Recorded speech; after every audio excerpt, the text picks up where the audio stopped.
പഹൽഗാമിൽ മരിച്ചുപോയ ലഫ്റ്റനന്റിന്റെ ഭാര്യ, അവിടെ മരിച്ചുപോയ വിനയ് നർവാളിന്റെ ഭാര്യ ഹിമാൻഷി നർവാൾ. പത്രക്കാര് വലിയ പ്രതീക്ഷയോടെ റിപ്പബ്ലിക് TV അടക്കം പോയി ചോദിക്കുകയാണ് ഈ ഇദ്ദേഹത്തിന്റെ പട്ടാളക്കാരന്റെ ഭാര്യയോട്, ഹിമാൻഷി നർവാളിനോട്, നിങ്ങൾക്ക് എന്താണ് പറയാനുള്ളത്? ആ പെണ്ണ് പറഞ്ഞ ഒരു വാചകം നമ്മുടെ ഹൃദയത്തിനകത്ത് കൊത്തിവെക്കണം. അവര് പറഞ്ഞത്, ഈ കലാപത്തിന്റെ പേരിൽ മുസ്ലിങ്ങളെ ടാർഗറ്റ് ചെയ്യാൻ, കാശ്മീരികളെ ടാർഗറ്റ് ചെയ്യാൻ അതല്ല ചെയ്യേണ്ടത്. നമുക്ക് വേണ്ടത് നീതിയാണ്, നമുക്ക് വേണ്ടത് സമാധാനമാണ്. മുസ്ലിങ്ങളെയോ കാശ്മീരികളെയോ ടാർഗറ്റ് ചെയ്യുന്ന ഫാഷിസ്റ്റുകളുടെ കൂടെയല്ല കൊല്ലപ്പെട്ടു പോയ പട്ടാളക്കാരന്റെ ഭാര്യ. നിങ്ങൾ അറിയേണ്ടത്, ആ സ്ത്രീയുടെ കമന്റിന്റെ താഴെ വന്നിരിക്കുന്ന RSSകാരുടെ കമന്റ് ഉണ്ട്, സംഘപരിവാരത്തിന്റെ കമന്റ് ഉണ്ട്. ഇവർ കൊല്ലപ്പെടേണ്ടവനാണ്. എന്തൊരു ക്രൂരതയാണോ ഇത്, എന്തൊരു ക്രൂരതയാണ്. ഇതാണ് ഫാഷിസം. അവൻ പറയാണ് ഇയാൾ കൊല്ലപ്പെടേണ്ടതാണ്. എന്നിട്ട് ആ പെണ്ണിനെ പറയാത്ത, വിധവയായ സ്ത്രീയെ പറയാത്ത ചീത്തയില്ല. അവർക്ക് സഹിക്കാനാവുന്നില്ല. പക്ഷെ അവരറിയുക, അതാണ് ഇന്ത്യ, അതാണ് ഇന്ത്യ. ഈ രാജ്യത്ത് ഞാൻ നിങ്ങളോട് പറയുന്നത്, ഭയപ്പെടാതെ നിൽക്കുകയാണ് പ്രധാനം. നിങ്ങളുടെ വികാരങ്ങളെ കച്ചവടം ചെയ്യാൻ വരുന്ന എല്ലാവരെയും തിരിച്ചറിയാനാവുക. ഈ രാജ്യത്തിലെ കമ്മ്യൂണിസ്റ്റുകളെ, ഈ രാജ്യത്തിലെ ഫാഷിസ്റ്റുകളെ, അവരുടെ വാഗ്ദാനങ്ങളുടെ മുമ്പിൽ അടിയറ വെച്ചു കൊടുക്കാനുള്ളതല്ല ഇന്ത്യ എന്ന് പറയുന്ന ഏറ്റവും പ്രധാനപ്പെട്ട നമ്മുടെ രാജ്യത്തിന്റെ താല്പര്യം എന്ന് പറയുന്നത്. ഈ രാജ്യം നമ്മുടേത് കൂടിയാണ്. നിങ്ങൾ NRC കൊണ്ടുവന്നു, ഞങ്ങൾ അന്നേ പറഞ്ഞു, നിങ്ങൾ എന്തു ചെയ്യാനാണ് ഈ NRC കൊണ്ടുവന്നിട്ട് ഇവിടുത്തെ മുസ്ലിങ്ങളെയൊക്കെ വലിച്ചു കയറ്റാൻ പറ്റിയ മൂക്കൊന്നും ഒരു അമിത്ഷയുടെയും നരേന്ദ്രമോദിയുടെയും മുഖത്തില്ല എന്ന് ഞങ്ങൾക്കറിയാം. ഈ രാജ്യത്ത് ജീവിക്കണമെന്ന് ഞങ്ങൾ പറയുന്നത് ആരുടെയും ഔദാര്യം കൊണ്ടല്ല. ഇത് ഞങ്ങളുടെ മണ്ണാണ്, ഞങ്ങളുടെ മണ്ണാണ്. ഞങ്ങൾ കൂടി നേടിയെടുത്ത സ്വാതന്ത്ര്യമാണ് ഈ രാജ്യത്ത് രാജ്യം അനുഭവിക്കുന്നത്. ഞങ്ങളുടെ അവകാശമല്ലേ ഇത്, ഞങ്ങളുടെ അവകാശമല്ലേ. പാകിസ്ഥാനല്ല, അതിനപ്പുറത്ത് ഞങ്ങളുടെ ഏറ്റവും പുണ്യഭൂമിയായ കഅബ നിലകൊള്ളുന്ന സൗദി അറേബ്യ. ഇന്ത്യക്കെതിരെ പടപെട്ടാൻ വന്നാൽ വിരിമാറു കാണിച്ച് ഇന്ത്യയുടെ കൂടെ ഞങ്ങൾ ഈ മണ്ണിലുണ്ടാകുമെന്ന് പഠിപ്പിച്ചത് ഖായിദമില്ലത്ത് മുഹമ്മദ് ഇസ്മായിൽ സാഹിബാണ്, ബാഫഖി തങ്ങളാണ്, പൂക്കോയ തങ്ങളാണ്, CH മുഹമ്മദ് കോയ സാഹിബാണ്. ഞങ്ങൾ ഇവിടെ ജീവിക്കുന്നവരാണ്, ജീവിക്കേണ്ടവരാണ്. ഞങ്ങളുടെ അസ്തിത്വത്തെ മുറുകെ പിടിച്ചുകൊണ്ട്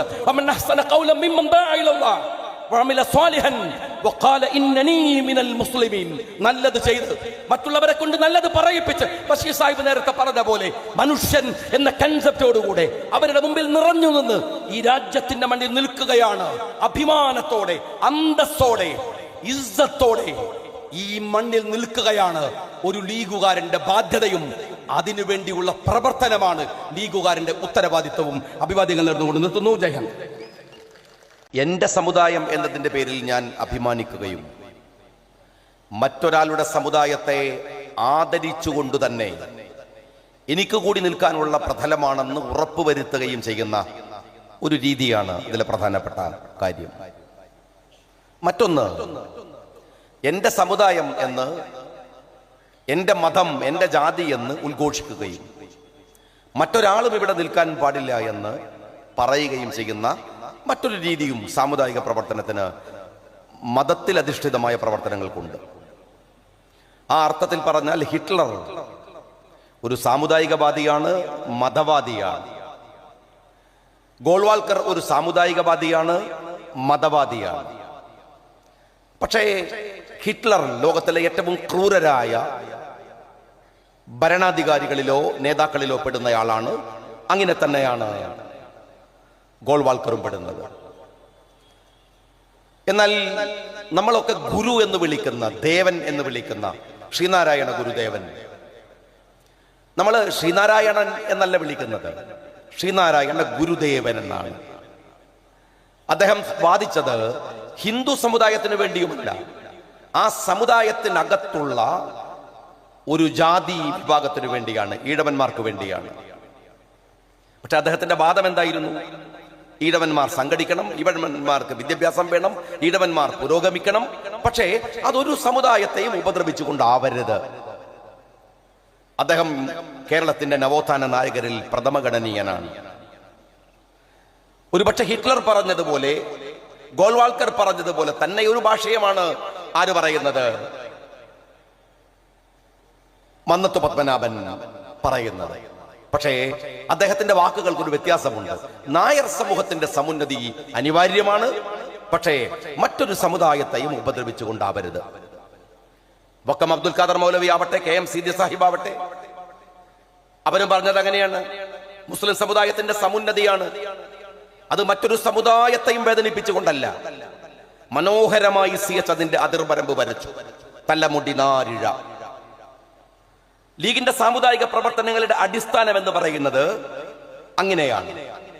നിങ്ങൾ നിങ്ങളുടെ സമുദായത്തിന്റെ പേരിൽ അഭിമാനം കൊള്ളുക. അവനവന്റെ ഐഡന്റിറ്റി പ്രധാനമാണ്. അത് നമുക്ക് നിൽക്കാനുള്ള ആത്മവിശ്വാസമാണ്, ജീവിക്കാനുള്ള പ്രചോദനമാണ്. അതിനപ്പുറം നമ്മളുടെ വിശ്വാസമാണ്. അത് മറ്റുള്ളവരെ ഉപദ്രവിക്കാനല്ല, ആരെയും വിഷമിപ്പിക്കാനല്ല. അങ്ങനെ പാടില്ല. ഈ അടുത്ത് മരിച്ചുപോയ മാർപ്പാപ്പ, നിങ്ങൾ ഓർത്തു നോക്കൂ മാർപ്പാപ്പയെ. അദ്ദേഹം ലോകത്തിലെ മനുഷ്യരുടെ മുഴുവൻ സങ്കടമാണ് അദ്ദേഹത്തിന്റെ മരണം.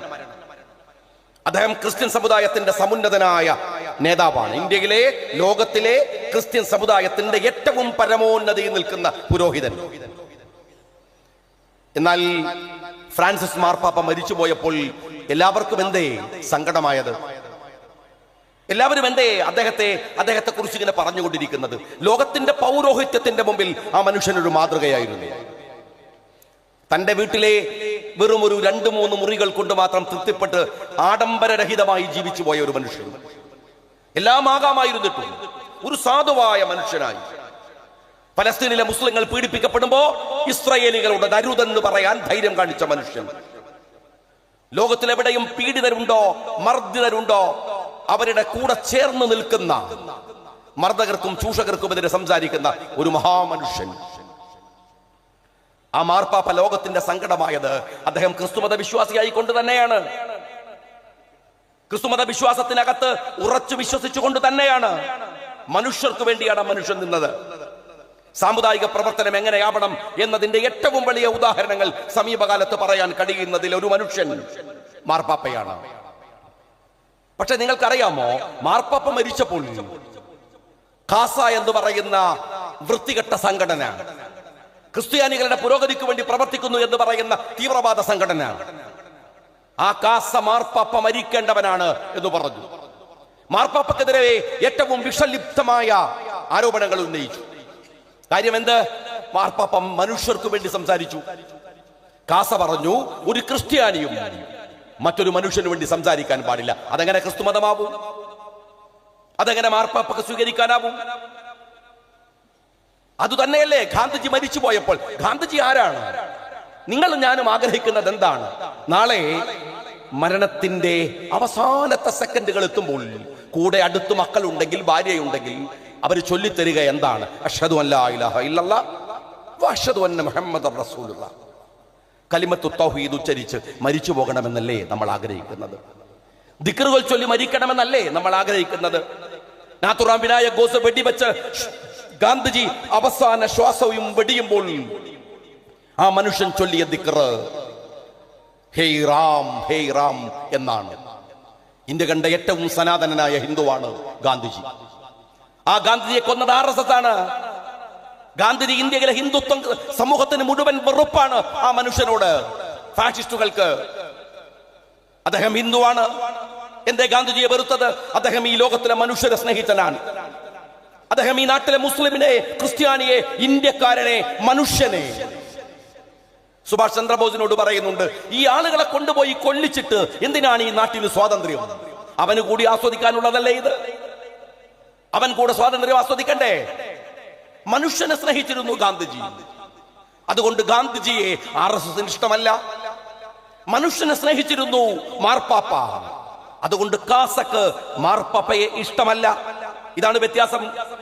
നിങ്ങൾ ഏതു തരത്തിൽ വെറുപ്പുകൾ പ്രചരിപ്പിക്കുന്നവരുണ്ടായാലും സാമുദായിക പ്രവർത്തനത്തിനിടയിൽ നിങ്ങൾ ആലോചിക്കേണ്ട ഒരു കാര്യമുണ്ട്.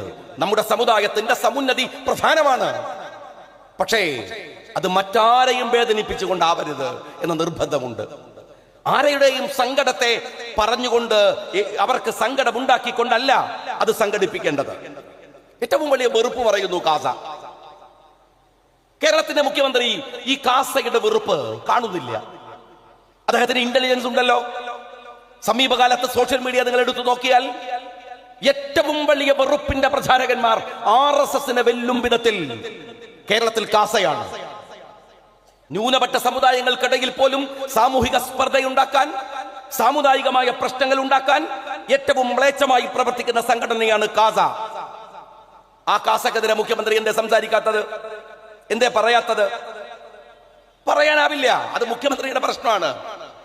നിങ്ങൾ മനസ്സിലാക്കണം, അത് മുഖ്യമന്ത്രിയുടെ പ്രശ്നമാണ്. മുഖ്യമന്ത്രിക്ക് അങ്ങനെ ചിലരെ കുറിച്ചൊന്നും പറയാനാവില്ല, ചില കാര്യങ്ങൾ പറയാനാവില്ല. പറയുന്നതിന് ചില ബുദ്ധിമുട്ടുകളുണ്ട്. അതിന്റെ വിവരം നിങ്ങൾക്കറിയുമോ? മെനഞ്ഞാന്നത്തെ വാർത്തയാണ്.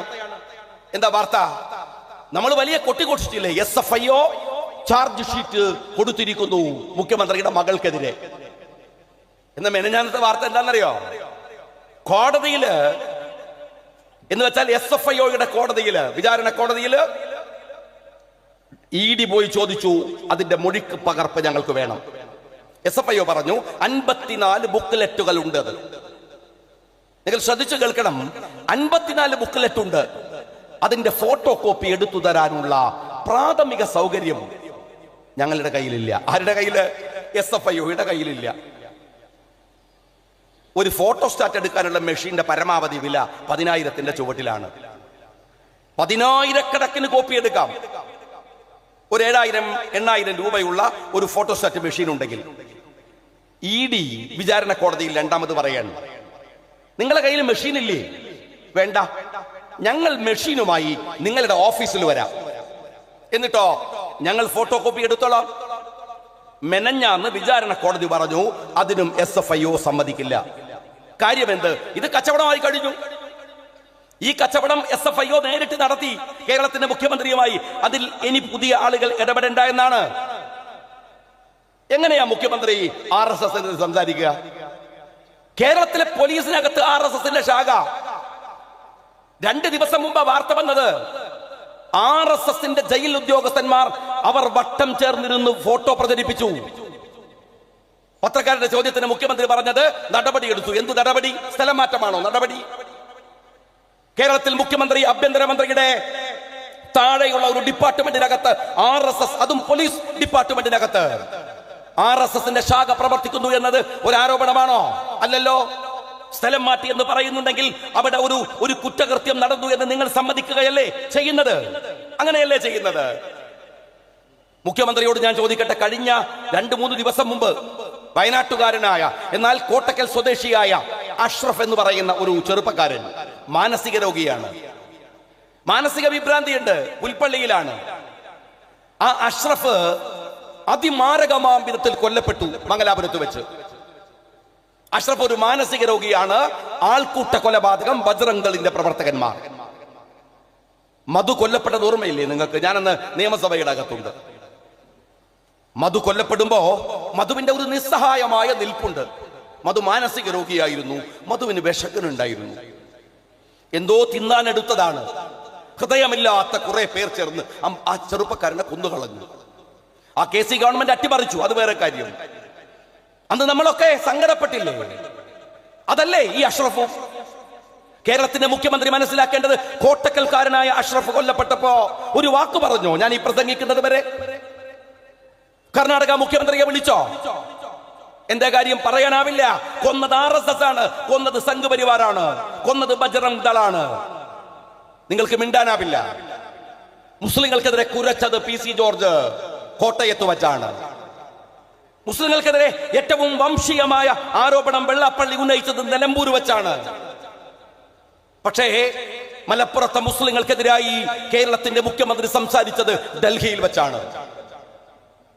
അപ്പൊ എങ്ങനെ വെള്ളാപ്പള്ളി കുറ്റക്കാരനാവുക? PC ജോർജ് കുറ്റക്കാരനാവുക? കേരളത്തിന്റെ മുഖ്യമന്ത്രി ഡൽഹിയിൽ വെച്ചല്ലേ പറഞ്ഞത്? സ്വന്തം ഓഫീസിനകത്ത് നടന്ന അദ്ദേഹത്തിന്റെ പ്രൈവറ്റ് സെക്രട്ടറി ശിവശങ്കരൻ നടത്തിയ സ്വർണ്ണക്കടത്ത് അയാൾക്ക് വിഷയമല്ല. അത് പറഞ്ഞില്ല ഡൽഹിയിൽ വെച്ച്. കേരളത്തിലെ RSSുകാർ BJPക്കാർ നടത്തിയ കൊടകര ഹവാല അദ്ദേഹത്തിന് വിഷയമല്ല. കരിപ്പൂർ എയർപോർട്ടിൽ നടക്കുന്ന സ്വർണ്ണക്കടത്ത് മാത്രം, അവിടെ നടക്കുന്ന ഹവാല മാത്രം, അത് കുറ്റകൃത്യമാണ്. ഇന്ത്യയിലെ ഏറ്റവും അപകടം പിടിച്ച എയർപോർട്ടാണ് കരിപ്പൂർ എന്ന് ഡൽഹിയിൽ പോയി സ്ഥാപിച്ചത് ഈ മുഖ്യമന്ത്രിയല്ലേ? പിന്നെ PC ജോർജ് പറയൂലേ? പിന്നെ വെള്ളാപ്പള്ളി പറയൂലേ?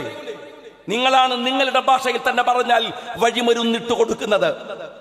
നിങ്ങളാവില്ല. നിങ്ങളുടെ ഈ BJP വിധേയത്വം ഓർത്തു നോക്കൂ. നിങ്ങൾ മിനഞ്ഞാൻ നമ്മളൊക്കെ കണ്ടില്ലേ വിഴിഞ്ഞത്തിന്റെ ഉദ്ഘാടനത്തിന്റെ വേദി നിങ്ങൾ ശ്രദ്ധിച്ചിട്ടുണ്ടാവുമല്ലോ. അവിടെ വാസവൻ പറയുന്ന ഒരു കാര്യമുണ്ട്. ഈ പോർട്ടിന്റെ രാജശില്പി ആര്? സഖാവ് പിണറായി വിജയൻ, കേരളത്തിന്റെ മുഖ്യമന്ത്രി. ഇയാൾ എപ്പോഴാ രാജശില്പിയായത്? എന്നിട്ട് മുഖ്യമന്ത്രിയുടെ രണ്ടാമത്തെ പ്രസംഗം, ഈ പോർട്ട് ആരംഭിക്കുന്നത് 1996 LDF സർക്കാർ ആണ്. സഖാവ് പിണറായി വിജയൻ, നിങ്ങളൊരു കാര്യം മനസ്സിലാക്കണം. കേരളത്തില് ഒരുപാട് മുഖ്യമന്ത്രിമാരുണ്ടായിട്ടുണ്ട്. നിങ്ങൾ ഊതി വീർപ്പിക്കുന്ന ഒരു മുഖ്യമന്ത്രിയാണ് EM ശങ്കരൻ നമ്പൂതിരിപ്പാട്. അദ്ദേഹം കേരളത്തിലെ ഒരു സാധാ മുഖ്യമന്ത്രിയാണ്, ശരിയാണ്. EM ശങ്കരൻ നമ്പൂതിരിപ്പാട് ഉണ്ടാക്കി എന്ന് പറയുന്ന വിപ്ലവങ്ങൾ കാസർഗോഡ് മുതൽ തിരുവനന്തപുരം വരെ ഒന്ന് കാണിച്ചേ. ഇവിടുത്തെ സമൂഹത്തിന്റെ പുരോഗതിയിൽ കമ്മ്യൂണിസ്റ്റ് പാർട്ടിക്ക് ഒരു പങ്കില്ല, നമുക്കറിയാം. അതിൽ NSSനുണ്ട്, SNDPക്കുണ്ട്, മറ്റ് സാമുദായിക സംഘടനകൾക്കൊക്കെ ഉണ്ട്.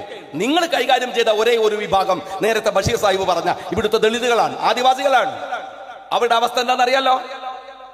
എന്നാൽ കേരളത്തിൽ ഒരു മുഖ്യമന്ത്രി എന്ന് അടയാളപ്പെടുത്തുന്നിടത്ത് നിങ്ങൾക്ക് കരുണാകരനെ മറക്കാനാവില്ല. 1993 കരുണാകരന്റെ മന്ത്രിസഭയുടെ സമയത്ത് MM ഹസൻ കേരള നിയമസഭയിൽ ചോദിച്ച ചോദ്യം ഷാജി ഇവിടുന്ന് പ്രസംഗിക്കണതല്ല, നിയമസഭാ രേഖയിലുണ്ട്. അന്ന് പോർട്ട് മന്ത്രി MV രാഘവനാണ്. MV രാഘവന്റെ മറുപടി എന്താണെന്നറിയോ? വിഴിഞ്ഞം പദ്ധതി പരിഗണനയിലാണ്. സഖാവ് പിണറായി വിജയൻ നിയമസഭയിൽ MLA ആണ്. വീണ്ടും ചോദ്യം, ഇതിൽ പ്രൈവറ്റ് സെക്ടർ ഉണ്ടാകുമോ? MVRന്റെ മറുപടി ഉണ്ടാകുമെന്നാണ്. 1993 ആ പരിപാടികൾ അങ്ങനെ നടന്നു. നേരത്തെ ആര് സൂചിപ്പിച്ചു? 2011 ഉമ്മൻചാണ്ടി സാറിന്റെ മന്ത്രിസഭ അധികാരത്തിലേൽക്കുമ്പോൾ നേരത്തെ പറഞ്ഞ പോലെ ഒരു പോർട്ടിന്റെ ഏറ്റവും വലിയ പ്രശ്നം, ഞാൻ അഴീക്കോട് MLA ആയിരുന്ന ആളാണ്, എനിക്കറിയാം. അഴീക്കോട് പോർട്ടുമായി ബന്ധപ്പെട്ട് ഒരു പോർട്ട് വരുമ്പോ അതിന്റെ ഏറ്റവും വലിയ എൻവയോൺമെന്റൽ ഇഷ്യൂ എന്താണെന്നറിയോ?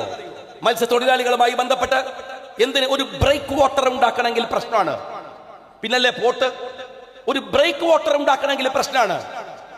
അങ്ങനെ ആ പോർട്ട് വരുമ്പോ 4000 പേജുള്ള ഒരു എൻവയോൺമെന്റൽ സ്റ്റഡി നടത്തി ഉമ്മൻചാണ്ടി സാറ്. ആ ഗവൺമെന്റ് കേന്ദ്രത്തിൽ അയച്ചു. ജയറാം രമേശ് മടക്കി.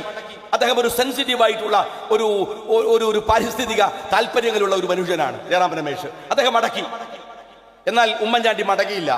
ഉമ്മൻചാണ്ടി ജയറാം രമേശിനെ ഇവിടെ കൊണ്ടുവന്ന് അദ്ദേഹത്തിന് കാര്യങ്ങൾ ബോധ്യപ്പെടുത്തി. കേന്ദ്ര പരിസ്ഥിതിയുടെ വകുപ്പിന്റെ അംഗീകാരം വാങ്ങി. ഉമ്മൻചാണ്ടിയുടെ കാലത്ത് അതിന്റെ തറക്കല്ലിടൽ കർമ്മം കഴിഞ്ഞു. ഞാൻ ചോദിക്കട്ടെ മുഖ്യമന്ത്രി, നിങ്ങൾ പറയുന്നുണ്ടല്ലോ ഇപ്പൊ നിങ്ങളാണ് രാജശില്പി എന്ന് ശിങ്കിടികളെ കൊണ്ട് പറയിപ്പിക്കുന്നുണ്ടല്ലോ. എങ്കിലും ഞാൻ ചോദിക്കട്ടെ, നിങ്ങൾ 6000 കോടിയുടെ അഴിമതി ഉമ്മൻചാണ്ടി സാറിനെതിരെ ഉന്നയിക്കാൻ കാരണം ഈ പോർട്ടല്ലേ? മെനഞ്ഞാന്ന് പ്രസംഗിക്കുമ്പോ നിങ്ങൾ എന്താ പറഞ്ഞത്? 5700 ചില്ലാനം കോടി ചെലവഴിച്ചു. അപ്പൊ 6000, അപ്പൊ ഈ 6000 തന്നെയല്ലേ ഉമ്മൻചാണ്ടി സാറ് പറഞ്ഞിരുന്നത്? അങ്ങനെയല്ലേ പറഞ്ഞിരുന്നത്? ഇനി ഞാൻ നിങ്ങളോട് വേറൊരു കാര്യം ചോദിക്കട്ടെ. ഇത് ഇങ്ങനെ ഒരു പോർട്ട് കൊണ്ടുവരുമ്പോൾ അദാനിയാണ് അതിലേക്ക് വരുന്നത്. കാരണം 3 പേർ ടെൻഡർ കൊടുത്തു. ആദ്യം 8 ലക്ഷം രൂപ പേ ചെയ്തിട്ടാണ് 3 പേര് ടെൻഡർ കൊടുത്തത്. പക്ഷെ അവർ ടെൻഡർ വിളിക്കാൻ പോലും വന്നില്ല. അവസാനം അദാനിയെ നമ്മൾ അപ്രോച്ച് ചെയ്തു ഉമ്മൻചാണ്ടി സാറ്. എന്നിട്ട് അദാനി വന്നു. ഇതാണല്ലോ വസ്തുത. ഇനി ഞാൻ ചോദിക്കുന്നത്, ഈ പോർട്ട് കാണാൻ കഴിഞ്ഞ 2-3 ദിവസം മുമ്പ് മുഖ്യമന്ത്രിയും ഭാര്യയും മകളും പേരക്കുട്ടിയും ഒക്കെ പോയിട്ട് അവിടെ കാണിക്കുന്ന പരാക്രമം നിങ്ങൾ കണ്ടല്ലോ. IAS ഓഫീസർമാരൊക്കെ ഈ പേരക്കുട്ടിയെ പോലും ആദരിച്ച് ബഹുമാനിച്ച് കൊണ്ടു നടക്കുന്നത്. ഇത് ഈ നിങ്ങൾ മനസ്സിലാക്കേണ്ട ഒരു കാര്യമുണ്ട്. ഇദ്ദേഹത്തിന്റെ തറവാട്ട് കുടുംബത്തിൽ പോയതൊന്നുമല്ല. ഈ രാജ്യത്തിന്റെ ഒരു പൊതുസ്വത്തിൽ വളരെ ഒഫീഷ്യലായി പോകുന്ന ഒരു യാത്രയിൽ എന്തിനാണ് ഈ മക്കളെയും പേരക്കുട്ടികളെയും കൊണ്ടുപോകുന്നത് എന്ന് കേരളത്തിലെ ഒരു പൊതുസമൂഹം ചോദിച്ചപ്പോ ഉടനെ തന്നെ അന്തം കമ്മികളായ സഖാക്കൾ ഇറങ്ങി. ഞാൻ എപ്പോഴും നേതാക്കന്മാരോടൊക്കെ പറയാറുണ്ട്, ഇപ്പൊ നമ്മളൊക്കെ അണികളാണ്. ആരുടെ അണികള്? ബഷീർ സാഹിബൊക്കെ ഉള്ള വലിയ പാർട്ടിയുടെ നേതാക്കന്മാരുടെ അണികളായി നിൽക്കുന്നവരാണ് നമ്മൾ. പക്ഷെ അണികൾ എന്ന് പറഞ്ഞാൽ നമ്മളൊന്നുമല്ല അണികൾ. യഥാർത്ഥ അണികൾ CPM അണികളാണ്. കാരണം ഇപ്പൊ പകലാന്ന് പറഞ്ഞാൽ ഒരു സിന്ദാബാദ് ഒളിക്കും. ഇതുപോലെ അന്തം കമ്മികളായിട്ടുള്ള ഒരു അണികളെ CPM-നല്ലാതെ ലോകത്തിൽ ഒരു പാർട്ടിക്ക് ഉണ്ടാവും എന്ന് ഞാൻ വിശ്വസിക്കുന്നില്ല. ആ അന്തം കമ്മികള് ഈ എന്തിനാണ് പിണറായി വിജയൻ പേരക്കുട്ടിനെയും കൂട്ടിയിട്ട് ഈ പോർട്ട് കാണാൻ പോയത് എന്ന് ചോദിച്ചപ്പോ ഉടനെ ക്യാപ്സ്യൂൾ. എന്താ ക്യാപ്സ്യൂൾ എന്നറിയോ? ആ AK ആന്റണി കേന്ദ്രമന്ത്രിയായിരിക്കുന്ന സമയത്ത് അന്നത്തെ എന്താണ് INS വിക്രാന്തിന്റെ വിമാനവാഹിനി കപ്പൽ നീറ്റിലിറക്കിയത് ഭാര്യ എലിസബത്ത് ആണ്. പിന്നെന്താ എന്താണ് പിണറായി വിജയനെ മോളെയും പേരക്കുട്ടിനെയും കൂട്ടി പോയാലെന്നാണ്. എന്റെ സഖാക്കളെ, ഈ രാജ്യത്തൊരു മാരിടൈൻ ആചാരമുണ്ട്. ഈ മാരിടൈൻ ആചാരം എന്താ പറയുക? ഇനിയിപ്പോ നിങ്ങൾ വെറുതെ സങ്കല്പിച്ച് നോക്ക്, നടക്കുന്ന കാര്യമല്ല. ഇന്ത്യ മഹാരാജ്യം CPM ഭരിക്കുക എന്ന് കൂട്ടുക.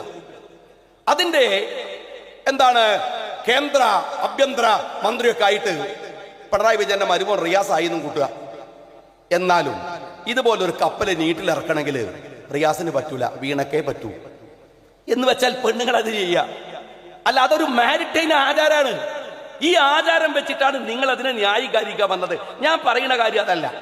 പറയുന്ന കാര്യം ഇത് നിങ്ങളുടേതാണ് എന്നൊരു തോന്നൽ നിങ്ങൾക്കുണ്ടല്ലോ.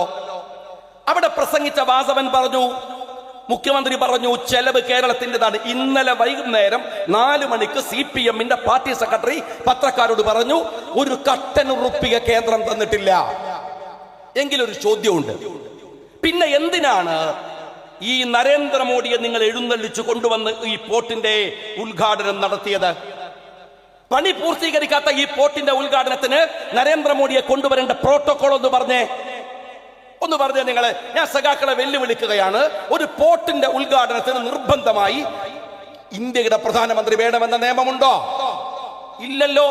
പണം മുടക്കുന്നത് കേരളം, പദ്ധതി കേരളത്തിൻ്റെത്. സെൻട്രൽ ഗവൺമെന്റ് കൊടുക്കേണ്ടത് പാരിസ്ഥിതിക അനുമതി.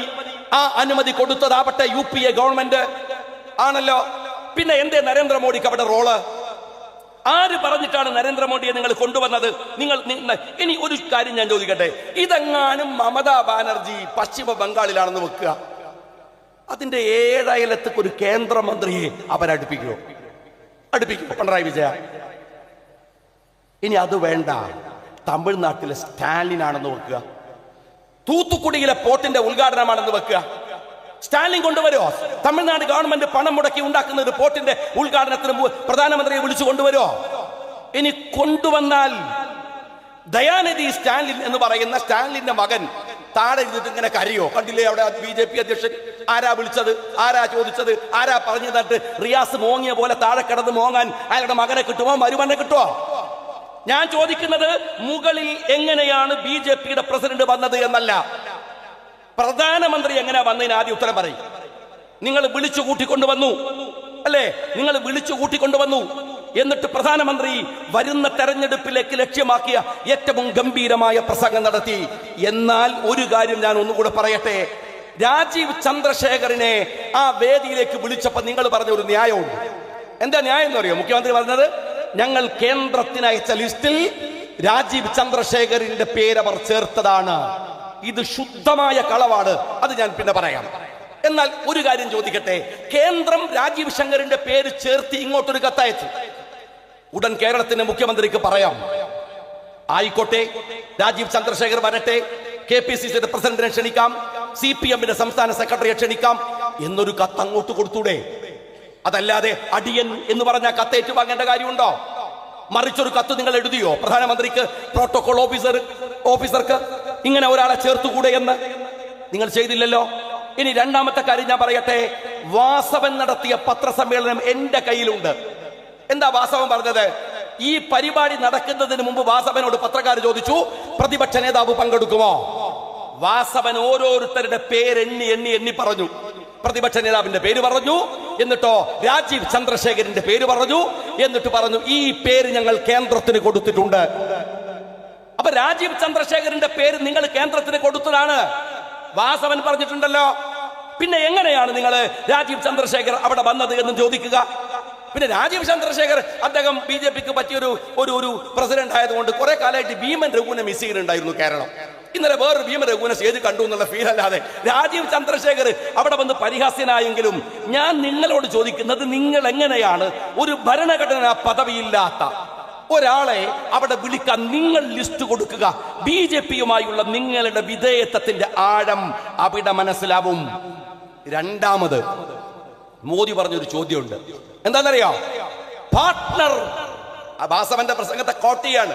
പാർട്ട്ണർ കേട്ടില്ലേ നിങ്ങൾ? ഇവിടെ അദാനിയുമായി പാർട്ട്ണറാണ്. ആരാ പറയണത്? ഒരു ഇടതുപക്ഷ ഗവൺമെന്റ് അദാനിയുമായി പാർട്ട്ണറാണെന്ന് പറഞ്ഞിരിക്കുന്നു. ഇത് ചിലരുടെ ഉറക്കം കെടുത്തും. ആരുടെ ഉറക്കമാണ് പ്രധാനമന്ത്രി കെടാൻ പോണത്? കേരളത്തിലെ നല്ലവരായ കമ്മ്യൂണിസ്റ്റുകളുടെ ഉറക്കം. അദാനിയുമായി പാർട്ട്ണർഷിപ്പുള്ള BJP-യുമായി പാർട്ട്ണർഷിപ്പുള്ള ഒരു CPM-നെ നെഞ്ചകത്ത് ചുവപ്പ് കുത്തി നടക്കുന്ന ഒരു കമ്മ്യൂണിസ്റ്റുകാരന് സ്വീകരിക്കാൻ കഴിയോ? അവന്റെ ഉറക്ക് പോകുമെന്നതിന്റെ തെളിവെന്താണെന്നറിയോ? അന്ന് രാത്രി ഉറക്ക് കളഞ്ഞ് തോമസ് ഐസക് ഇതിനെ ന്യായീകരിച്ചുകൊണ്ട് ഒരു ലേഖനം പിറ്റേന്ന് എഴുതി. അന്ന് രാത്രിയിൽ തോമസ് ഐസക് ഉറങ്ങിയില്ല. ഇതിനെ ന്യായീകരിക്കാൻ വേണ്ടി എന്താണ് പാർട്ട്ണർ എന്ന് വിശദീകരിച്ചുകൊണ്ട് തോമസ് ഐസക് ഒരു വലിയ ലേഖനം എഴുതി. ഇനി രാഹുൽ ഗാന്ധിയുടെ ഉറക്കം കെടുമെന്നാണോ നിങ്ങൾ പറയുന്നത്? ഈ കൂട്ടുകെട്ടിൽ രാഹുൽ ഗാന്ധിയുടെ മാത്രമല്ല, രാജ്യത്തെ സ്നേഹിക്കുന്നവരുടെ മുഴുവൻ ഉറക്കം കെടും. ഒരു കമ്മ്യൂണിസ്റ്റ് പാർട്ടി BJP-യുമായി ഏറ്റവും അവിശുദ്ധമായ ബാന്ധവം ഉണ്ടാക്കാൻ പരസ്യമായി ജനങ്ങളുടെ മുമ്പിൽ വെച്ച് പരസ്യമായി പറയാ എന്ത്? ഞങ്ങൾ പാർട്ട്ണറാണെന്ന്. ഞാനിവിടുത്തെ CPM-കാരോട് പറയട്ടെ, നിങ്ങളുടെ നേതാക്കന്മാരുടെ സ്ഥിതിയായി പറയണത്, നിങ്ങൾ പറ്റുമെങ്കിൽ ദയവ് ചെയ്ത് നിങ്ങൾക്ക് സങ്കടമൊക്കെ ഉണ്ടെങ്കിൽ ആ രാഹുൽ ഗാന്ധിയുടെ ഫോട്ടോ ഒന്ന് ചെറുത് ആരും കാണാതെ ഒരു പാസ്പോർട്ട് സൈസ് ഫോട്ടോ പേഴ്സിലോ വീട്ടിലാരും കാണാത്തോടത്തോ വെക്കണം. എന്നിട്ട് എല്ലാവരും ഉറങ്ങി എന്ന് ഉറപ്പുണ്ടെങ്കിൽ അയാൾക്കൊരു റെഡ് സല്യൂട്ട് അടിച്ചു കൊടുക്കണം. നമ്മളെ ശ്രീനിവാസന് ഗൾഫിൽ പോയിട്ട് കണ്ണാടിൻ്റെ മുമ്പിൽ സിന്ദാബാദ് വിളിക്കണ കേട്ടില്ലെങ്കിൽ അതുപോലെ റിലയൻസിന്റെ മുതലാളിയുടെ കല്യാണം നടക്കുകയാണ്. പങ്കെടുക്കാത്തവരാരാ ഉണ്ടായിരുന്നത്? എല്ലാവരും പങ്കെടുത്തു. ലോകത്തിലെ സകലമാന മുതലാളിമാരും പങ്കെടുത്തു. സുക്കർബർഗ് ഉണ്ടായിരുന്നു, ഇലോൺ മസ്ക് ഉണ്ടായിരുന്നു, ബിൽ ഗേറ്റ്സ് ഉണ്ടായിരുന്നു, നാട്ടിലെ ഉള്ള സാധാരണ എല്ലാ പണക്കാരും എല്ലാവരും. കല്യാണം ഇങ്ങനെ പൊടിപിടിക്കുമ്പോൾ സുക്കർബർഗ് വന്ന് ഇലോൺ മസ്ക് വന്ന് ആ കല്യാണം ഇങ്ങനെ പൊടിപിടിക്കുമ്പോൾ ഡൽഹിയിലെ ഒരു പിസ ഹോട്ടലിനകത്തിരുന്ന് ഒരു പിസയും കാപ്പിയും കഴിക്കുന്ന രാഹുൽ ഗാന്ധിയല്ലേ? ചെരുപ്പ് കടിയെ വെള്ളം കുടിക്കണമെന്നും ഞാൻ പറയണില്ല, പക്ഷെ ഒന്ന് ബഹുമാനിച്ചേക്ക് നിങ്ങൾ. ഒരു കമ്മ്യൂണിസ്റ്റുകാരൻ ഏത് വലിയ പതനത്തിലാണ് എത്തി നിൽക്കുന്നത് എന്നറിയുമ്പോഴാണ് നിങ്ങളുടെ എത്ര മേൽമുകളിലേക്കാണ് ഈ രാജ്യം നടന്നു പോകുന്നത് എന്ന് നിങ്ങൾക്ക് മനസ്സിലാവുക, നിങ്ങൾക്ക് തിരിച്ചറിയുക. RSSന്റെ മുമ്പിൽ കുനിഞ്ഞ് നട്ടല്ലൊടിഞ്ഞു പോയ ഒരു മുഖ്യമന്ത്രിയാണ് കേരളത്തിനുള്ളത്. ആ മുഖ്യമന്ത്രിയുടെ ഫോട്ടോ നിങ്ങൾ ഫ്ലക്സ് ആക്കി വെച്ചാലൊന്നും തീരുന്നതല്ല. ഇപ്പൊ എന്താ 9ാം വാർഷികത്തിന്റെ ഭാഗമായിട്ട് 500 ഹോർഡിങ്ങുകൾ 15 കോടി രൂപ ചെലവാക്കിയിട്ട് കേരളത്തിന്റെ എല്ലായിടത്തും വെച്ചു എന്നാണ് കണക്ക്. അല്ലെങ്കിൽ തന്നെ മനുഷ്യന് മനസ്സമാധാനമില്ല. ഇച്ചങ്ങായിന്റെ മോന്തയും കൂടി നാട്ടുകാരെ കാട്ടിയിട്ട് എന്തിനാണ് ആളുകളുടെ മനസ്സമാധാനം നിങ്ങൾ കെടുത്തുന്നത്? ഭരിച്ചോ ഇല്ലാതാക്കിയിരിക്കുകയാണ്. 15 കോടി രൂപ ചെലവാക്കി 100 കോടിയോളം ചെലവാണ് നിങ്ങളുടെ ഈ 9ാം വാർഷികത്തിന്. ആശാ വർക്കർമാർക്ക് കൊടുക്കാൻ നിങ്ങളുടെ കയ്യിൽ പൈസ ഉണ്ടോ? ഇല്ല. സ്കൂളിലെ കഞ്ഞിക്ക് പൈസ കൊടുക്കാനുണ്ടോ? ഇല്ല. അംഗൻവാടിയിലെ ടീച്ചർമാർക്ക് പൈസ കൂട്ടി കൊടുക്കാനുണ്ടോ? ഇല്ല. കർഷകർ സംഭരിച്ച നെല്ലിന്റെ പൈസ കൊടുക്കാൻ കയ്യിലുണ്ടോ? ഇല്ല. ക്ഷേമനിധിയുടെ പെൻഷൻ കൊടുക്കാൻ നിങ്ങളുടെ കയ്യിൽ പൈസ ഉണ്ടോ? ഇല്ല. സാമൂഹിക പെൻഷൻ ഇത്തിരി കൂട്ടാൻ നിങ്ങളുടെ കയ്യിലുണ്ടോ? ഇല്ല. ആശുപത്രിയിലെ ജീവൻ രക്ഷാ മരുന്ന് വാങ്ങിക്കൊടുക്കാൻ നിങ്ങളുടെ കയ്യിൽ പൈസ ഉണ്ടോ? ഇല്ല. ജബ്ബാർ രാജാക്കന്റെ ഡയാലിസിസ് പേഷ്യന്റിന് കൊടുക്കുന്ന സർക്കാരിന്റെ പൈസ കൊടുക്കാൻ നിങ്ങളുടെ കയ്യിലുണ്ടോ? ഇല്ല. നിങ്ങളുടെ കയ്യിലുള്ള പൈസ എന്തിനാണ്? മുഖ്യമന്ത്രിയുടെ ഫ്ലക്സ് വെക്കാൻ, മുഖ്യമന്ത്രിയുടെ വീട്ടിൽ നീന്തൽക്കുളം ഉണ്ടാക്കാൻ, പേരക്കുട്ടിയെയും കൂട്ടി ടൂർ പോകാൻ, അല്ലേ? മഹാരാജാവിനെ രാജ്യം മുഴുവൻ എഴുന്നള്ളിക്കാനുള്ള കോടിക്കണക്കിന് രൂപ. ഇതല്ലേ നിങ്ങൾ എന്താ ആഘോഷം നടത്തുന്നത്? എല്ലാ ജില്ലയിലും വന്നിട്ട് ഞാൻ ചോദിക്കട്ടെ സഖാക്കളെ, ആലിബാബയും 41 കള്ളന്മാരെന്ന് പറഞ്ഞ പോലെ കേരളത്തിന്റെ മുഖ്യമന്ത്രിയും 20 കള്ളന്മാരും കൂടെ ഒരു ബസ് കയറിയിട്ട് ഈ നാട് മുഴുവൻ കറങ്ങിയിട്ട് ഒരു 2-3 മാസമല്ലേ ആവുന്നുള്ളൂ. അവരിവിടെ വന്നില്ലേ? നിങ്ങളെ ഈ മണ്ഡലത്തിൽ കൊണ്ടോട്ടി വന്നില്ലേ? 9ാമത്തെ വാർഷികമാകുമ്പോൾ നിങ്ങൾ പറയേണ്ടത് കൊണ്ടോട്ടി മണ്ഡലത്തിൽ നിന്ന് കൊണ്ടുപോയ അപേക്ഷയിൽ ഞങ്ങൾ ഇന്ന തീരുമാനമെടുത്തു എന്നാണ്. എന്തേ പറയാത്തത്? ഏത് ജാതി ബസ്സുമായിട്ടാണ് നിങ്ങൾ വന്നത്? എന്തെല്ലാം സൗകര്യമായിട്ടാണ് വന്നത്? നിങ്ങളെ മന്ത്രിമാർ ഓരോ നാട്ടിലെ ഭക്ഷണത്തെ കുറിച്ച് എഴുതിയ ഫേസ്ബുക്ക് പോസ്റ്റുകളൊന്നും എടുത്ത് വായിച്ചു നോക്ക്. എത്ര കശുവണ്ടി ആടിയോ നിങ്ങൾ അടിച്ചു മാറ്റിപ്പോയത്. പൊരിച്ച കശുവണ്ടി, നെയ്യിൽ പൊരിച്ച കശുവണ്ടി എന്നൊക്കെ പറഞ്ഞിട്ട് നിങ്ങൾ ഫേസ്ബുക്ക് എന്താ നിങ്ങൾ ചെറിയാനിട്ട പോസ്റ്റ് ഉണ്ടല്ലോ. നെയ്യിൽ പൊരിച്ച കശുവണ്ടി കിട്ടണമെങ്കിൽ ഇവിടെ തന്നെ വരണം. നാട്ടുകാരെ കശുവണ്ടി നോക്കി പോയിട്ട് നിങ്ങൾ 5-6 മാസമായില്ലേ? എന്താ അവർക്ക് ഉണ്ടാക്കി കൊടുത്തത്? തിരിച്ചു കൊടുത്തത് എന്താ കൊടുത്തത്? എന്നിട്ടാണ് 9ാം വാർഷികം ആഘോഷിക്കാൻ ജനങ്ങളുടെ പൈസ എടുത്ത് നിങ്ങൾ പിന്നെയും വരുന്നത്. ഞാൻ എന്റെ പ്രിയപ്പെട്ട സഹോദരന്മാരോട് പറയട്ടെ, ഇന്നലെ മെനഞ്ഞാന്ന് ഈ കോഴിക്കോട് നിങ്ങൾ വാർഷികാഘോഷിക്കല്ലേ മെഡിക്കൽ കോളേജിൽ എത്ര പേരാ മരിച്ചുപോയത്? എത്ര പേരാണ്? ആ മെഡിക്കൽ കോളേജിലെ ICUവിൽ നിങ്ങളുടെ ഒരു മാത്രം നിങ്ങളുടെ ഒരു അറ്റൻഷൻ ഇല്ലാതെ മരിച്ചുപോയവർ. എന്നിട്ട് ആരോഗ്യമന്ത്രി വന്ന് വിടുവായത്തോ പറഞ്ഞു പോയില്ലേ? അവിടെ വന്നു പോയില്ലേ? ഇവിടെ കേരളത്തിൽ ആലോചിക്കേണ്ടത് അവർ കൊല്ലപ്പെട്ടതാണ്. ആ മനുഷ്യർ കൊല്ലപ്പെട്ടതാണ്. നിങ്ങളുടെ സർക്കാരിന്റെ പിടിപ്പുകേട് കൊണ്ട് കൊല്ലപ്പെട്ടു പോയവർ ഈ തൊട്ടടുത്ത്. ആ സമയത്താണ് നിങ്ങൾ നിങ്ങളുടെ വാർഷികം ആഘോഷിക്കുന്നത്. നിങ്ങൾ വളരെ കൃത്യമായി അവർക്കറിയാം ജനങ്ങൾക്കൊന്നും വേണ്ട, ജനങ്ങൾ ഇത് മൈൻഡ് ചെയ്യണില്ല. നിങ്ങൾക്ക് പ്രശ്നമുണ്ടോ? ദിവസം പോയിട്ട് നിങ്ങൾ ഡീസൽ അടിച്ച് വരണില്ലേ, പെട്രോൾ അടിച്ച് വരണില്ലേ? ഒരു തിരിച്ചു പോകുമ്പോ ഫേസ്ബുക്കിൽ നിങ്ങൾ ഒരു കുറിപ്പിട്ടോ, ഇതെന്തൊരു വിലയാണ്. എന്നിട്ടിപ്പോ MA ബേബി അദ്ദേഹം എന്താണ് അദ്ദേഹത്തിന്റെ സ്ഥിരമായ പൊട്ടത്തിൽ അന്നലെ പറഞ്ഞത്. അദ്ദേഹം പറഞ്ഞെന്താണ്, ട്രംപ് ലോകത്തിന്റെ പ്രസിഡന്റ് ആവാൻ ശ്രമിക്കരുത്, ഞങ്ങൾ ട്രംപിനെ നിരീക്ഷിച്ചു വരികയാണ്. ട്രംപ് പേടിച്ചു പറിച്ചു എന്നാ കേട്ടത്. ട്രംപിനെ നിരീക്ഷിച്ചു വരികയാണ് ആര്? MA baby. നിങ്ങൾ ആലോചിച്ച് നോക്കണം, ആ പിണറായി വിജയനെ പോലും നിരീക്ഷിക്കാൻ ആപതില്ലാത്തൊരു പാർട്ടിയാണ് ചങ്ങായി നിങ്ങൾ ഈ CPM എന്ന് പറയുന്ന തള്ളിനൊക്കെ ഒരു പരിധി വേണ്ടേ? നിരീക്ഷിച്ചു വരിക അത്രേ ട്രംപിനെ. ഇവിടെ ഇന്ത്യയിൽ ഒരു പ്രധാനമന്ത്രി ഉണ്ട്, നിരീക്ഷിക്കുന്നുണ്ടോ നിങ്ങൾ? അയാൾ എന്താ ചെയ്യുന്നത് മനസ്സിലാക്കുന്നുണ്ടോ നിങ്ങൾ? അയാൾക്കതൊരു കമന്റ് പറയുന്നുണ്ടോ നിങ്ങൾ? ഇല്ല. എന്നിട്ട് ട്രംപിനെ നിരീക്ഷിക്കാൻ പോവാണ് ഇയാള്. എന്തൊരു രാഷ്ട്രീയ പാർട്ടി ജനങ്ങളുടെ മുമ്പിൽ ഈ ട്രംപ് ചെയ്തിട്ടുള്ള അബദ്ധങ്ങളുടെ ഒരു പേമാരി. കാര്യം എന്താ അറിയോ? അയാളൊരു റൈറ്റ് പൊളിറ്റീഷ്യനാണ്. നിങ്ങളെ മോഡിനെ പോലെ ഇടതുപക്ഷം എന്ന കള്ളപ്പേരിൽ വലതുപക്ഷത്ത് നിൽക്കുന്ന പിണറായി വിജയനെ പോലെ ഇയാളും ഒരു റൈറ്റ് പൊളിറ്റീഷ്യനാണ്. അതിന്റെ ഫലം എന്താണെന്നറിയോ?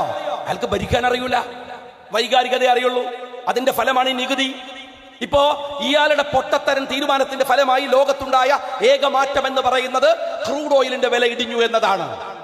ദുബായിൽ പെട്രോളിന്റെ വില കുറഞ്ഞു. ഇവിടെ പ്രവാസികളില്ലേ, ഒരാഴ്ച മുമ്പ് ദുബായിലെ പെട്രോളിന്റെ വില കുറച്ചു. ഇനി അടുത്ത ആഴ്ചയിൽ ദുബായിൽ വീണ്ടും 2.5 ദിർഹം കുറയുമെന്ന് വാർത്ത വരുന്നു. ക്രൂഡ് ഓയിലിന്റെ വില ഇടിഞ്ഞു. കേരളത്തിൽ വില കുറഞ്ഞോ? ഇന്ത്യയിൽ ഈ പെട്രോളിയം ഉൽപ്പന്നങ്ങളുടെ വില കുറഞ്ഞോ? ആർക്കെങ്കിലും പരാതി ഉണ്ടോ? സാധനങ്ങളുടെ വില എങ്ങനെയാ വർദ്ധിക്കണേ? പരാതി ഉണ്ടോ? ഒന്നുമില്ല. ഇതൊരു തരം മരവിപ്പ് പോലെ ജനങ്ങൾ ഇങ്ങനെ സഹിക്കുകയാണ്. സർക്കാരിനറിയാം, തെരഞ്ഞെടുപ്പിന്റെ തലേ ദിവസം വന്ന് നമ്പർ ഇറക്കിയാൽ മതി, അതെന്തെങ്കിലുമൊക്കെ സെന്റിമെന്റ്സ് ഇറക്കിയാൽ മതി.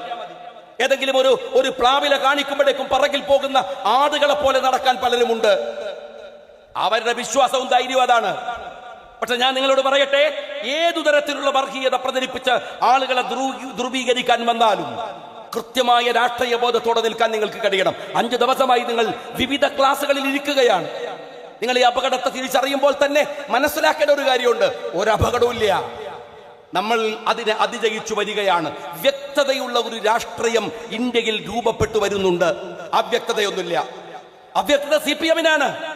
ഇവിടുത്തെ മണിപ്പൂരിലെ ക്രിസ്ത്യാനികൾ പീഡിപ്പിക്കപ്പെട്ടപ്പോ അവരെ നെഞ്ചിനോട് ചേർത്തു വെച്ച് ഇന്ത്യയിലെ മതേതര സമൂഹം നിന്നിട്ടുണ്ട്. രാഹുൽ നിന്നിട്ടുണ്ട്. ഇതാ ബഷീർ സാഹിബ് ഇവിടെ പാർലമെന്റില് വഖഫിന്റെ ബില്ല് വരുമ്പോ BJP-യുടെ സ്വപ്നങ്ങളെ തകർത്ത് വോട്ടുകൾ അധികരിച്ചില്ലേ പ്രതിപക്ഷത്തിന്റെ പെട്ടിയില്? ചെറിയ കാര്യമാണോ? നമ്മൾ ഒറ്റപ്പെട്ടു പോയോ? നമ്മളെ ഒറ്റപ്പെടുത്താൻ സമ്മതിച്ചോ ഇന്ത്യ? ഇല്ല. വലിയ പ്രതീക്ഷയിലേക്ക് ഇന്ത്യ വരുന്നുണ്ട്. അതിലെ ഏറ്റവും വലിയ പ്രതീക്ഷ ജാതി സെൻസസ് ആണ്. ഞാന് മെനഞ്ഞാന്ന് രാഹുൽ ഗാന്ധിയുടെ ജാതി സെൻസസുമായി ബന്ധപ്പെട്ട ഇന്ത്യയുടെ പാർലമെന്റിലെ പ്രസംഗം പിന്നെയും ഞാൻ കേട്ടു. നിങ്ങൾ കേൾക്കണം. കൃത്യതയോടെ പറയുന്നുണ്ട് എന്തിനാണ് ജാതി സെൻസസ്. 931 ഇന്ത്യയിൽ ജാതി സെൻസസ് നടന്നത്. ആ സെൻസസ് നടക്കുമെന്ന് ബീഹാർ തെരഞ്ഞെടുപ്പിലെ തന്ത്രമായിട്ടാണെങ്കിൽ പോലും പറയേണ്ടി വന്നിരിക്കുന്നു BJP-ക്ക്. ഒരു കാര്യം നിങ്ങൾ ഓർത്തോളൂ, ഇന്ത്യയിലെ RSS-ന്റെ നട്ടല്ലൊടിക്കുന്ന ഒരു സർവേയാണത്. അവരുടെ അജണ്ടകളെ പൊളിക്കുന്ന ഒരു സർവേയാണ് ജാതി സർവേ എന്ന് പറയുന്നത്. തീർച്ചയായും ഇന്ത്യ 931 സർവേയുടെ കണക്കിൽ 4599 ജാതിയും ഉപജാതികളും മതങ്ങളും ഉണ്ട് ഇന്ത്യയിൽ എന്നാണ്. 325 ഭാഷയുണ്ടെന്നാണ്. ഇതിനർത്ഥം എന്തെന്നറിയുമോ? ഇന്ത്യ ഒരു ഡൈവേഴ്സിറ്റിയുള്ള, വൈവിധ്യങ്ങൾ നിറഞ്ഞു നിൽക്കുന്ന ഒരു രാജ്യമാണ് എന്നാണ്. ആർക്കും ഈ രാജ്യത്തെ ജാതിയുടെ പേരിലോ മതത്തിന്റെ പേരിലോ വർഗവർണ്ണങ്ങളുടെ പേരിലോ ഭാഷയുടെ പേരിലോ ഏകീകരിപ്പിക്കുക അസാധ്യമാണ്. RSS-ന് സാധ്യമല്ല, ആർക്കും സാധ്യമല്ല. ആ വൈവിധ്യങ്ങളിലുള്ള ഇന്ത്യയുടെ കണക്കുകൾ പുറത്തു വരണം. ഏകീകരണം എന്ന് പറയുന്ന RSS-ന്റെ വർഗീയ ഏകീകരണത്തിന്റെ അജണ്ടകൾ പൊളിയണം. അത് പൊളിയുക തന്നെ ചെയ്യും. നിങ്ങൾ കണ്ടോ, ഇന്നലെ മിനിഞ്ഞാന്ന് പഹൽഗാമിന്റെ ഉത്തരവാദിത്തം RSS-കാരൻ ഏറ്റെടുത്തിരിക്കുകയാണല്ലോ. അവൻ ഈ രാജ്യത്തെ രക്ഷിക്കുന്ന തിരക്കിലാണല്ലോ, ഈ രാജ്യത്തെ കുട്ടിച്ചോറാക്കിയവൻ. ആ സംഘ് പരിവാരത്തോട് ഞാൻ പറയട്ടെ, നിങ്ങൾ മിനിഞ്ഞാന്ന് കാണേണ്ടതുണ്ട്. പഹൽഗാമിൽ മരിച്ചുപോയ ലഫ്റ്റനന്റിന്റെ ഭാര്യ, അവിടെ മരിച്ചുപോയ വിനയ് നർവാളിന്റെ ഭാര്യ ഹിമാൻഷി നർവാൾ. പത്രക്കാർ വലിയ പ്രതീക്ഷയോടെ റിപ്പബ്ലിക് TV അടക്കം പോയി ചോദിക്കുകയാണ് ഈ ഇദ്ദേഹത്തിന്റെ പട്ടാളക്കാരന്റെ ഭാര്യയോട്, ഹിമാൻഷി നർവാളിനോട് നിങ്ങൾക്ക് എന്താണ് പറയാനുള്ളത്? ആ പെണ്ണ് പറഞ്ഞ ഒരു വാചകം നമ്മുടെ ഹൃദയത്തിനകത്ത് കൊത്തിവെക്കണം. അവര് പറഞ്ഞത് ഈ കലാപത്തിന്റെ പേരിൽ മുസ്ലിങ്ങളെ ടാർഗറ്റ് ചെയ്യാൻ, കാശ്മീരികളെ ടാർഗറ്റ് ചെയ്യാൻ അതല്ല ചെയ്യേണ്ടത്. നമുക്ക് വേണ്ടത് നീതിയാണ്, നമുക്ക് വേണ്ടത് സമാധാനമാണ്. മുസ്ലിങ്ങളെയോ കാശ്മീരികളെയോ ടാർഗറ്റ് ചെയ്യുന്ന ഫാഷിസ്റ്റുകളുടെ കൂടെയല്ല കൊല്ലപ്പെട്ടു പോയ പട്ടാളക്കാരന്റെ ഭാര്യ. നിങ്ങൾ അറിയേണ്ടത് ആ സ്ത്രീയുടെ കമന്റിന്റെ താഴെ വന്നിരിക്കുന്ന RSSകാരുടെ കമന്റ് ഉണ്ട്, സംഘപരിവാരത്തിന്റെ കമന്റ് ഉണ്ട്. ഇവർ കൊല്ലപ്പെടേണ്ടവനാണ്. എന്തൊരു ക്രൂരതയാണോ ഇത്, എന്തൊരു ക്രൂരതയാണ്. ഇതാണ് ഫാഷിസം. അവൻ പറയാണ് ഇയാൾ കൊല്ലപ്പെടേണ്ടതാണ്. എന്നിട്ട് ആ പെണ്ണിനെ പറയാത്ത, വിധവയായ സ്ത്രീയെ പറയാത്ത ചീത്തയില്ല. അവർക്ക് സഹിക്കാനാവുന്നില്ല. പക്ഷെ അവരറിയുക അതാണ് ഇന്ത്യ, അതാണ് ഇന്ത്യ. ഈ രാജ്യത്ത് ഞാൻ നിങ്ങളോട് പറയുന്നത് ഭയപ്പെടാതെ നിൽക്കുകയാണ് പ്രധാനം. നിങ്ങളുടെ വികാരങ്ങളെ കച്ചവടം ചെയ്യാൻ വരുന്ന എല്ലാവരെയും തിരിച്ചറിയാനാവുക. ഈ രാജ്യത്തിലെ കമ്മ്യൂണിസ്റ്റുകളെ, ഈ രാജ്യത്തിലെ ഫാഷിസ്റ്റുകളെ അവരുടെ വാഗ്ദാനങ്ങളുടെ മുമ്പിൽ അടിയറ വെച്ചു കൊടുക്കാനുള്ളതല്ല ഇന്ത്യ എന്ന് പറയുന്ന ഏറ്റവും പ്രധാനപ്പെട്ട നമ്മുടെ രാജ്യത്തിന്റെ താല്പര്യം എന്ന് പറയുന്നത്. ഈ രാജ്യം നമ്മുടേത് കൂടിയാണ്. നിങ്ങൾ NRC കൊണ്ടുവന്നു, ഞങ്ങൾ അന്നേ പറഞ്ഞു. നിങ്ങൾ എന്തു ചെയ്യാനാണ് ഈ NRC കൊണ്ടുവന്നിട്ട് ഇവിടുത്തെ മുസ്ലിങ്ങളെയൊക്കെ വലിച്ചു കയറ്റാൻ പറ്റിയ മൂക്കൊന്നും ഒരു അമിത്ഷയുടെയും നരേന്ദ്രമോദിയുടെയും മുഖത്തില്ല എന്ന് ഞങ്ങൾക്കറിയാം. ഈ രാജ്യത്ത് ജീവിക്കണമെന്ന് ഞങ്ങൾ പറയുന്നത് ആരുടെയും ഔദാര്യം കൊണ്ടല്ല. ഇത് ഞങ്ങളുടെ മണ്ണാണ്, ഞങ്ങളുടെ മണ്ണാണ്. ഞങ്ങൾ കൂടി നേടിയെടുത്ത ഈ സ്വാതന്ത്ര്യമാണ് ഈ രാജ്യത്ത് രാജ്യം അനുഭവിക്കുന്നത്. ഞങ്ങളുടെ അവകാശമല്ലേ ഇത്, ഞങ്ങളുടെ അവകാശമല്ലേ. പാകിസ്ഥാനല്ല, അതിനപ്പുറത്ത് ഞങ്ങളുടെ ഏറ്റവും പുണ്യഭൂമിയായ കഅബ നിലകൊള്ളുന്ന സൗദി അറേബ്യ.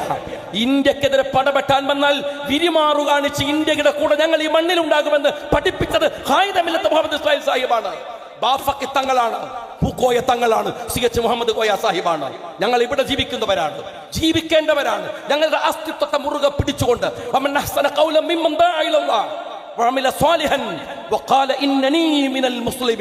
നല്ലത് ചെയ്ത് മറ്റുള്ളവരെ കൊണ്ട് നല്ലത് പറയിപ്പിച്ച് ബഷീർ സാഹിബ് നേരത്തെ പറഞ്ഞ പോലെ മനുഷ്യൻ എന്ന കൺസെപ്റ്റോടുകൂടെ അവരുടെ മുമ്പിൽ നിറഞ്ഞു നിന്ന് ഈ രാജ്യത്തിന്റെ മണ്ണിൽ നിൽക്കുകയാണ്.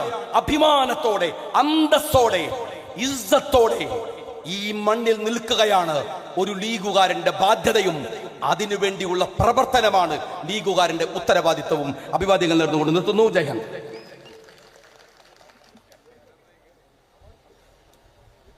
Thank you. സമകാലിക രാഷ്ട്രീയ വിഷയങ്ങൾ നമ്മോട് കൃത്യമായി സംസാരിച്ച KM ഷാജി സാഹിബിന് ഹൃദ്യമായ നന്ദി അറിയിക്കുകയാണ്. ഈ വേദിയിൽ ഉപഹാരം കൈമാറുകയാണ്.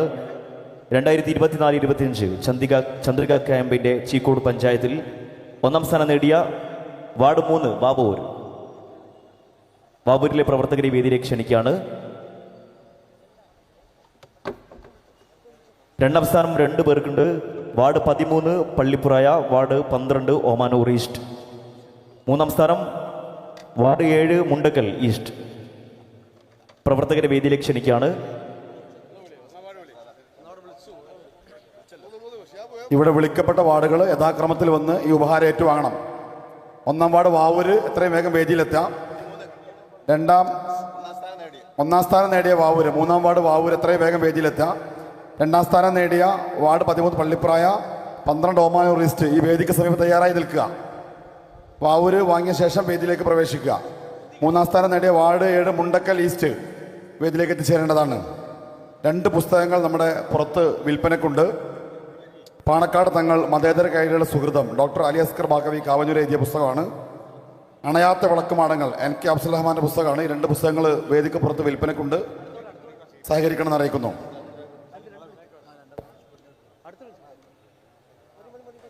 ഇവിടെ വാർഡുകളുടെ ഉപഹാരങ്ങൾ കഴിഞ്ഞാലുടൻ ചീക്കോട് പഞ്ചായത്ത് മുസ്ലിം ലീഗ് സമ്മേളനത്തിന് പന്തലും വേദിയും ശബ്ദവും വെളിച്ചവും മനോഹരമായി സജ്ജീകരിച്ച ഫൈസൽ കൊല്ലോളി സാഹിബിന് പഞ്ചായത്ത് മുസ്ലിം ലീഗിന്റെ ഉപഹാരം സമ്മാനിക്കുന്നു.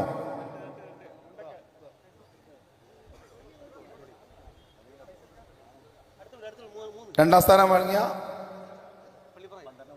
വാർഡിന്റെ ഉപഹാരങ്ങൾക്ക് ശേഷമാണ് ഇനി വിളിക്കുന്നവർ വരേണ്ടത്.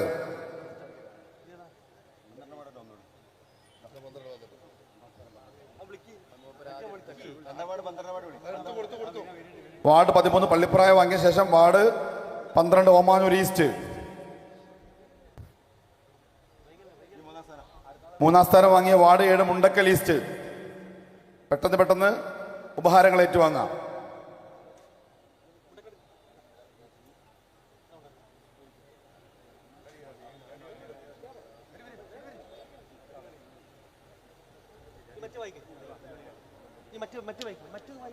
ഫൈസൽ കൊള്ളോളി, നമ്മുടെ ശബ്ദവും വെളിച്ചവും പന്തലുമെല്ലാം അലങ്കരിച്ച ഫൈസൽ കൊള്ളോളി സാഹിബ് ഉപഹാരം.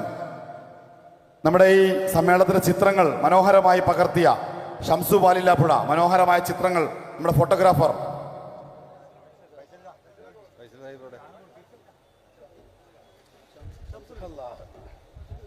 നമ്മുടെ ഈ സമ്മേളനത്തിന്റെ ലൈവ് ടെലികാസ്റ്റിംഗ് മനോഹരമായി നിർവഹിച്ച KMCC നെറ്റ് ഡോൺ മാധ്യമപ്രവർത്തകൻ അൻവർ പാപ്പിനിപ്പാറ. നമ്മുടെ ലൈവ് സംവിധാനം, നമ്മുടെ വീഡിയോ സംവിധാനങ്ങൾ അൻവർ പാപ്പിനിപ്പാറ.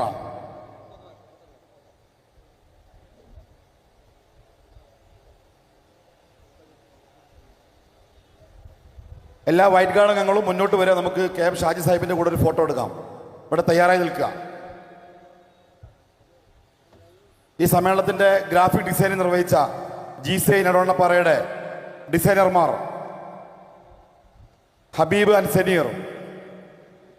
സമ്മേളനത്തിന്റെ പരസ്യം, ഗ്രാഫിക് ഡിസൈൻ, സോഷ്യൽ മീഡിയ വർക്കുകൾ അതിമനോഹരമായി നിർവഹിച്ചതവരാണ് ഹബീബ് ആൻഡ് സെനീർ. നമ്മുടെ ആങ്കർ മനോഹരമായി ഇവിടെ അനൗൺസ്മെന്റ് നിർവഹിച്ച സഫ്വാൻ കീശ്ശേരി.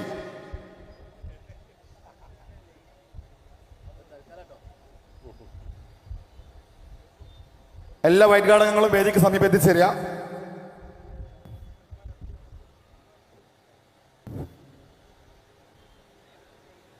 വൈറ്റ് ഗാർഡ് അംഗങ്ങൾ വേദിയിലേക്ക് വരിക. വേഗം, പെട്ടെന്ന്.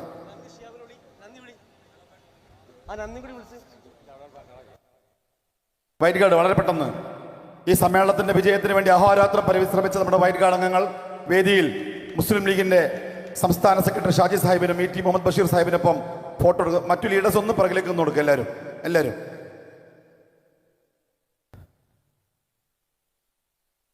ഈ സമ്മേളന വിജയത്തിന് വേണ്ടി കഠിനാധ്വാനം ചെയ്ത